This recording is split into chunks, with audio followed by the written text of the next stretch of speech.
Praise the Lord. ఏదేమీయులు గర్విష్ఠులు దేవునికి ఇష్టలు కారు. నాశనమునకు ముందు గర్వము నడుచును, పడబోవుటకు ముందు అహంకారమైన మనసు నడుచును.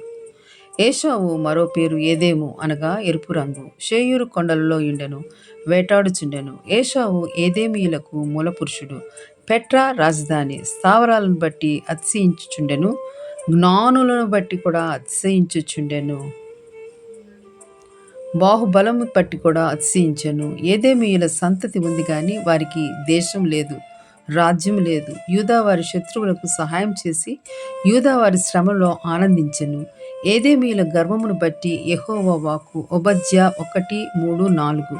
అత్యున్నతమైన పర్వతముల మీద ఆసీనుడవైయుండి కొండ సందులలో నివసించువాడా, నన్ను క్రిందకు పడద్రోయగల వాడెవడని అనుకునివాడా, నీ హృదయము గర్వము చేత నీవు మోసపోతివి. పక్షిరాజు గూడంత ఎత్తున నివాసము చేసుకొని నక్షత్రంలో నీవు దాన్ని కట్టి నన్ను అచ్చట నుండి నేను నిన్ను క్రింద పడదోసెదను.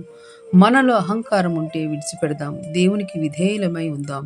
వినయ మనస్కులు ఘనత నొందును, దేవుని యందు భయభక్తులు కలిగి జీవిద్దాం.